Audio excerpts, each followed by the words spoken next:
Ade tuli bako amu bawa deni.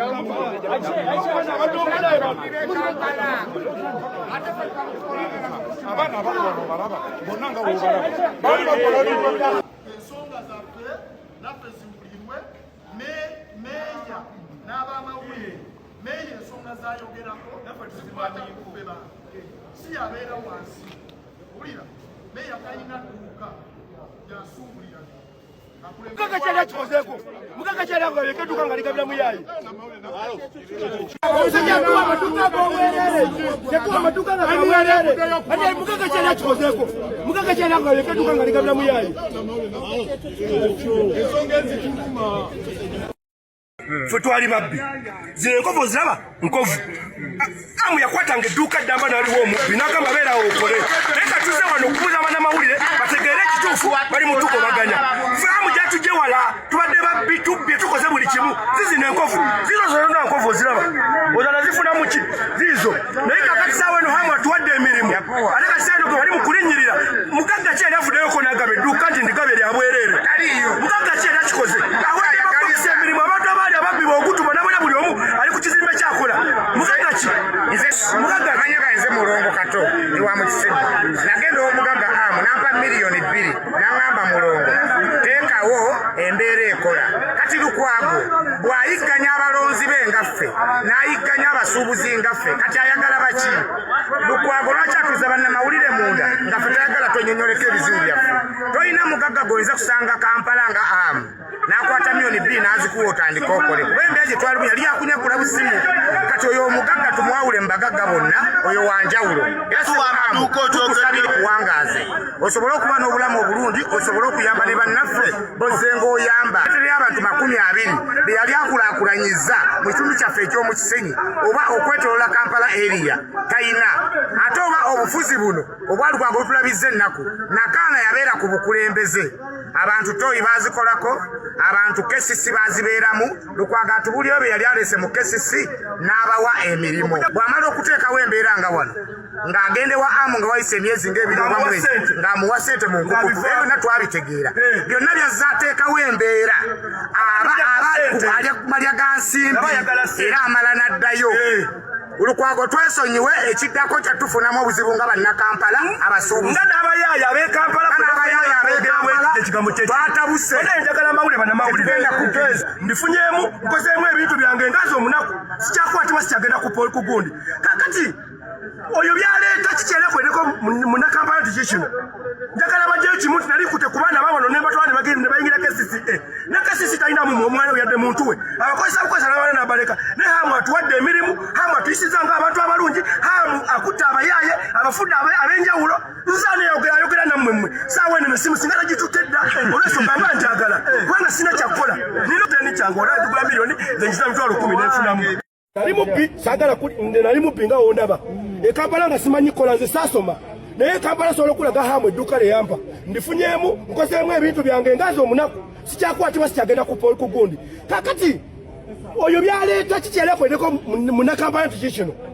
njagala bajjayo kimu nti nali nkute ku baana babano ne mbatwala ne bayingira KCCA ne KCCA talinamu omwana oyadde muntu we abakozesa bukozesa n'abalala n'abaleka ne Hamu atuwadde emirimu Hamu atuyisiza ng'abantu abalungi Hamu akutta abayaaye abafudde ab'enjawulo nzane ayogera nammwe mmwe saawa eno nesimu singa nagitutte dda olw'ensonga mba njagala kubanga sina kyakkola nina omulimu sirina mulimu eno kati mweri ekyetteni kyange olaba gigula miliyoni zenjita mitwalo 10 nenfunamu Nganzo kyamaani w'abavubuka mu Kisenyi Muzaana Mr. Hamu oba Aji oba Dokita Kigundu akoze kyamaanyi otukulaakulanya ng'abavubuka otuwa emirimu abavubuka bangi abava bentwala okuva mu zooni yange obudde buno bambadde reflector bagogola myala nze kennyini kamakoogera amaduuka bagampa agawera ago 2 nkola era emirimu gitambula bulungi kati mukulu Lukwago abaagala tuyemesa enkulaakulana eyo investor atuwa emirimu nga tetulina mirimu tetujja kukkiriziganya nakyo tujja lwana naye mpaka kale Lord Mayor ndoza kati bikanako osaba enkuba etonnye ofune kogenda okutambuliza campaign yo ne tugenda kugamba ekigambo kiri kimu Lord Mayor ogwomwala gukyali under construction bwekuba gukyali under construction enkuba buli weenaatonya eno wansi wali ebintu bateekayo okukwata bino bipipe okukwata amayinja ne seminti kitegeeza amazzi galina kudda kungulu ate era bulijjo nga n'ogwomwala tegunnatandika kuzimbibwa bulijjo amazzi gafuladinga so tubali tugamba Erias Lukwago Lord Mayor waffe omulungi ennyo n'abatuuze b'e Kampala oba abatuuze b'e Kampala Lord Mayor aleme babuzaabuza omwala gukyali mu kuzimbibwa era okuba guli mu kuzimbibwa enkuba buli weenaatonya gujja kukola ki kuba wansi waliwo ebintu ebikutte concrete kati ebintu ebikutte concrete tebisobola kukkiriza amazzi genda direct lumu tulinde omwala gubaguggulewo gumale okuzimbibwa Lord Mayor ojja kujja oyogere ne buno obudde kyemmanyi kati bukanako osaba enkuba etonye bulikanako okusaba enkuba etonye amawulire mangi agasaasana ku social media Lord Mayor Lukwago ayina akatambi kayogedde era abadde ku press conference nayogera ku nsonga z'omwala gw'omugaga Miss Kigundu gwali mu kuzimba omwala ffena gwe tumanyi ogw'e Nakivubo nejjukira omwala guno guli under construction oba kyoyinza okugamba nti gukyazimbibwa naye omukulu Lord Mayor ayogedde ebigambo bingi nga kiraga nti omukulu Miss Kigundu talina kyakoze naye omukulu wa Miss Kigundu okusinziira bannayuganda kyemulaba agasseeko naye kati omwala gwonna oguli under construction olaba amaduuka gabadde gajjula ng'omwala tebalina mu guzimba naye ate olwo baba mu guzimba ebiti bikyaliyo greda zonna zikyali mwala kitegeeza amazzi bwe gasaasaana tekiba kyamaanyi olw'ensonga tubadde tukisuubira wabula tulinde omwala guno bagumalirize kyoke tutandika ojjajinga kubanga ensala y'abantu si ntuufu okusinziira ku kigenda mu maaso naye nga enjawulo nze nsuubira bannayuganda tugenda giraba mu maaso awo kubanga nze byonna nabirabye era mbadde buli kimu ekigenda mu maaso nkiraba era nga bw'omanyi nti nkutuusaako kigambibwa nti nno Lukwago ye yakubye budiikudde olw'ensonga amazzi gajjudde yakomyewo mu thimpase vote oba mu byobufuzi ebyaki ebyo ebyekisaazi naye nga bannayuganda tusiimeko enkuba yatonye nesaasaana yesi naye omwala gukyazimbibwa tojajinga mwala guno nga tegunnaggwa sigalako okutuusaako update zonna toyinza kutandika kuzimba nga tolaze mazzi ganayitawo amazzi tegazibirwa kubo ekyo kineetaagisa kugamba Hamu nti amazzi tegazibirwa kubo n'omwana eyakazaalibwa amanyi nti nature is nature amazzi tegazibirwa kubo naye Hamu notandika okuzimba nga we mbagambye nga tolaze nti bw'onooba ozimba amazzi gajja kukulukuta gayite wano gagende gye gagenda paka mu nnyanja ekyo n'obikola amazzi ne gavaayo ne gagenda mu mali y'abantu neyonoonebwa n'ogenda ng'oyinaayina buyinyinyi tugamba abantu bateekeddwa okusasulwa